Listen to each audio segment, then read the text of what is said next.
please note that due to the nature of the Nag Hammadi library, the text you are about to listen to is incomplete. And if you, Asclepius, wish to see the reality of this mystery, then you should see the wonderful representation of the intercourse that takes place between the male and the female. For when the semen reaches the climax, it leaps forth. In that moment, the female receives the strength of the male. The male, for his part, receives the strength of the female, while the semen does this. Therefore, the mystery of intercourse is performed in secret, in order that the two sexes might not disgrace themselves in front of many who do not experience that reality. For each of them, the sexes, contributes its own part in begetting. For if it happens in the presence of those who do not understand the reality, it is laughable and unbelievable. And moreover, they are holy mysteries, of both words and deeds, because not only are they not heard, but also they are not seen. Therefore, such people, the unbelievers, are blasphemers. They are atheistic and impious. But the others are not many. Rather, the pious who are counted are few. Therefore, wickedness remains among the many, since learning concerning the things which are ordained does not exist among them. For the knowledge of the things which are ordained is truly the healing of the passions of the matter. Therefore, learning is something derived from knowledge. But if there is ignorance, and learning does not exist in the soul of man, then the incurable passions persist in it, the soul. And additional evil comes with them, the passions, in the form of an incurable sore, and the sore constantly gnaws at the soul, and through it the soul produces worms from the evil and stinks. But God is not the cause of these things, since he sent to men knowledge and learning. Trismegistus, did he send them to men alone? Yes, Asclepius, he sent them to them alone, and it is fitting that we tell you why to men alone he granted knowledge and learning, the allotment of his good. And now listen, God and the Father, even the Lord, created man subsequent to the gods, and he took him from the region of matter. Since matter is involved in the creation of man, the passions are in it. Therefore, they continually flow over his body. For this living creature would not have existed in any other way except that he had taken this food, since he is mortal. It is also inevitable that inopportune desires which are harmful dwell in him. For the gods, since they came into being out of a pure matter, do not need learning and knowledge. For the immortality of the gods is learning and knowledge, since they came into being out of pure matter. It, immortality, assumed for them the position of knowledge and learning. By necessity, he, God, set a boundary for man. He placed him in learning and knowledge. Concerning these things, learning and knowledge, which we have mentioned from the beginning, he, God, perfected them in order that by means of these things he might restrain passions and evils according to his will. He brought his, man's, mortal existence into immortality. He, man, became good and immortal, just as I have said. For he, God, created a twofold nature for him, the immortal and the mortal. And it happened this way because of the will of God that men be better than the gods. Since indeed the gods are immortal, but men alone are both immortal and mortal. Therefore man has become akin to the gods, and they know the affairs of each other with certainty. The gods know the things of men, and men know the things of the gods. And I am speaking about men, Asclepius, who have attained learning and knowledge. But about those who are more vain than these, it is not fitting that we say anything base, since we are divine and are introducing holy matters. Since we have entered the matter of the communion between the gods and men, know, Asclepius, that in which man can be strong. For just as the Father, the Lord of the universe, creates gods, in this very way man too, this mortal, earthly, living creature, the one who is not like God, also himself creates gods. Not only does he strengthen, but he is also strengthened. Not only is he God, but he also creates gods. Are you astonished, Asclepius? Are you yourself another disbeliever like the many? Trismegistus, I agree with the words spoken to me, and I believe you as you speak, but I have also been astonished at the discourse about this, and I have decided that man is blessed, since he has enjoyed this great power. And that which is greater than all these things, Asclepius, is worthy of admiration. Now it is clear to us concerning the race of the gods, and we confess it along with everyone else, that it, the race of the gods, has come into being out of a pure matter, and their bodies are heads only. But that which men create is the likeness of the gods. They, the gods, are from the furthest part of the matter, and it, the object created by men, is from the outer part of the being of men. Not only are they, what men created, heads, but they are also all the other members of the body, and according to their likeness. Just as God has willed that the inner man be created according to his image, in the very same way man on earth creates gods according to his likeness. Trismegistus, you are not talking about idols, are you? Asclepius, you yourself are talking about idols. You see that again, you yourself, Asclepius, are also a disbeliever of the discourse. You say about those who have soul and breath that they are idols, these who bring about these great events. You are saying about these who give prophecies that they are idols, these who give men sickness and healing that them. Or are you ignorant, Asclepius, that Egypt is the image of heaven? Moreover, it is the dwelling place of heaven, and all the forces that are in heaven. If it is proper for us to speak the truth, our land is the temple of the world. And it is proper for you not to be ignorant that a time will come in it, our land, when Egyptians will seem to have served the divinity in vain, and all their activity in their religion will be despised. For all divinity will leave Egypt and will flee upward to heaven. And Egypt will be widowed, it will be abandoned by the gods. For foreigners will come into Egypt and they will rule it. Egypt. Moreover, Egyptians will be prohibited from worshipping God. Furthermore, they will come into the ultimate punishment, especially whoever among them is found worshipping and honoring God. And in that day, the country that was more pious than all countries will become impious. No longer will it be full of temples, but it will be full of tombs. Neither will it be full of gods, but it will be full of corpses.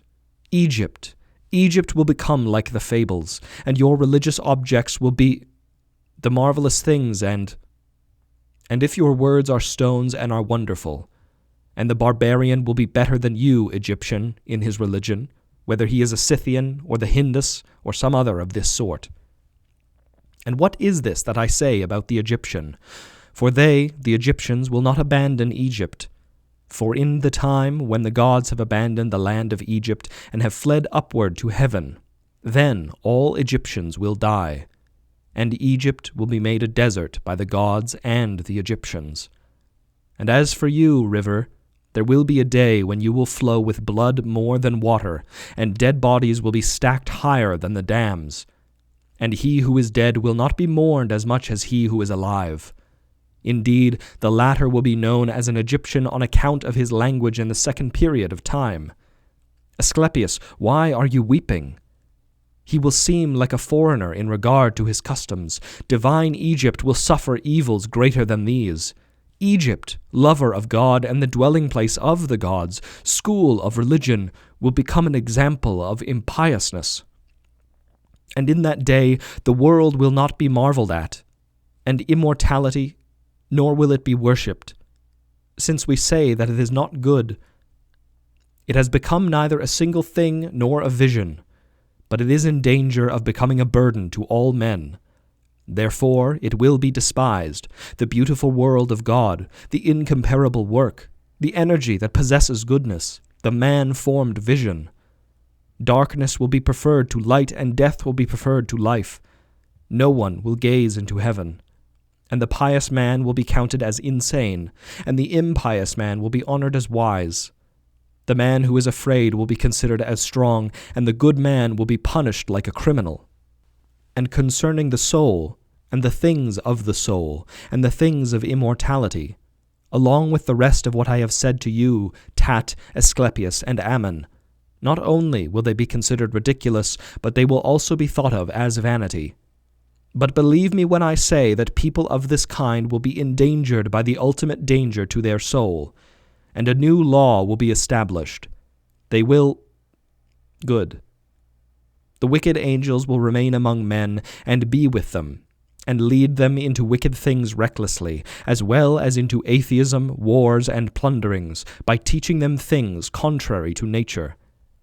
In those days the earth will not be stable, and men will not sail the sea, nor will they know the stars in heaven. Every sacred voice of the word of God will be silenced, and the air will be diseased. Such is the senility of the world, atheism, dishonor, and the disregard of noble words. And when these things had happened, Asclepius, then the Lord, the Father and God, from the only first God, the Creator, when he looked upon the things that happened, established his design, which is good, against the disorder. He took away error and cut off evil. Sometimes he submerged it in a great flood. At other times he burned it in a searing fire, and at still other times he crushed it in wars and plagues, until he brought of the work. And this is the birth of the world. The restoration of the nature of the pious ones who are good will take place in a period of time that never had a beginning. For the will of God has no beginning, even as his nature, which is his will, has no beginning. For the nature of God is will, and his will is the good. Trismegistus, is purpose, then, the same as will? Yes, Asclepius, since will is included in counsel. For he, God, does not will what he has from deficiency. Since he is complete in every part, he wills what he already fully has, and he has every good, and what he wills, and he has the good that he wills. Therefore, he has everything, and God wills what he wills, and the good world is an image of the good one. Trismegistus, is the world good? Asclepius, it is good, as I shall teach you, for just as, of soul and life, of the world, come forth in matter, those that are good, the change of the climate and beauty, and the ripening of the fruits, and the things similar to all of these. Because of this, God has control over the heights of heaven. He is in every place, and he looks out over every place. And in his place there is neither heaven nor star, and he is free from the body. Now the Creator has control in the place that is between the earth and heaven. He is called Zeus, that is, life. Plutonius Zeus is lord over the earth and sea, and he does not possess the nourishment for all mortal creatures, for it is Kore who bears the fruit. These forces always are powerful in the circle of the earth, but those of others are always from him who is. And the lords of the earth will withdraw themselves, and they will establish themselves in a city, in a corner of Egypt, and they will be built towards the setting of the sun. Every man will go into it, whether they come on the sea or on the shore. Trismegistus, where will these be settled now? Asclepius, in the great city that is on the Libyan mountain. It frightens, as a great evil in ignorance of the matter. For death occurs, which is the dissolution of the labors of the body, and the number of the body, when it, death, completes the number of the body. For the number is the union of the body. Now the body dies when it is not able to support the man, and this is death, the dissolution of the body and the destruction of the sensation of the body. And it is not necessary to be afraid of this, nor because of this, but because of what is not known and is disbelieved is one afraid. But what is not known, or is disbelieved? Listen, Asclepius, there is a great demon.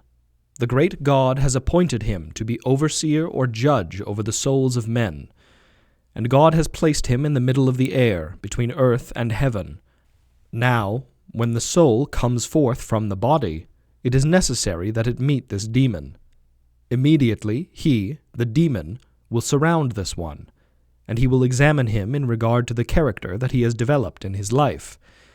And if he finds that he piously performed all of his actions for which he came into this world, this demon will allow him, turn him.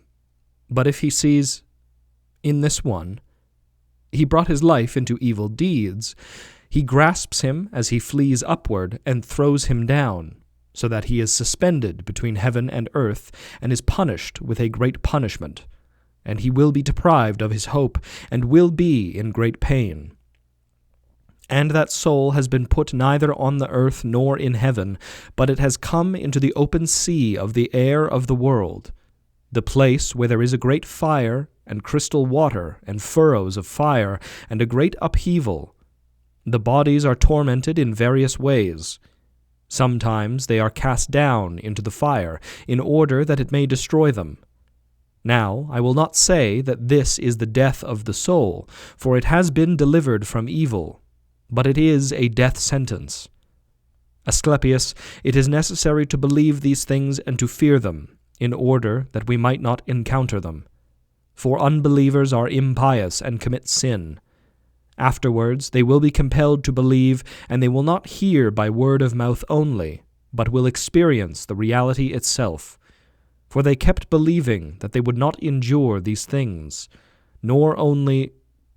First, Asclepius, all those of the earth die, and those who are of the body cease of evil with these of the sort. For those who are here are not like those who are there. So, with the demons who, men, they despite there. Thus it is not the same. But truly, the gods who are here will punish more whoever has hidden it here every day. Trismegistus, what is the character of the iniquity that is there? Now you think, Asclepius, that when one takes something in a temple, he is impious. For that kind of a person is a thief and a bandit, and this matter concerns gods and men. But do not compare those here with those of the other place. Now, I want to speak this discourse to you confidentially. No part of it will be believed. For the souls that are filled with much evil will not come and go in the air, but they will be put in the places of the demons, which are filled with pain, and which are always filled with blood and slaughter, and their food, which is weeping, mourning, and groaning. Trismegistus, who are these demons? Asclepius, they are the ones who are called stranglers, and those who roll souls down on the dirt, and those who scourge them, and those who cast into the water, and those who cast into the fire, and those who bring about the pains and calamities of men. For such as these are not from a divine soul, nor from a rational soul of man. Rather, they are from the terrible evil. I'd like to thank you all for tuning in to Kallipolis Radio. This was Asclepius 21-29 from the Nag Hammadi Library. I'd like to thank our channel members, Joshua Anolik, Torritz, Catherine McMillan, Dink Smallwood, Ronnie Limestone, and Dapper Clown. If you're interested in supporting the channel, you can find more information linked in the description below. However, if you're not interested in supporting monetarily, liking, sharing, commenting, and subscribing all go a very long way in helping me. Thanks for listening.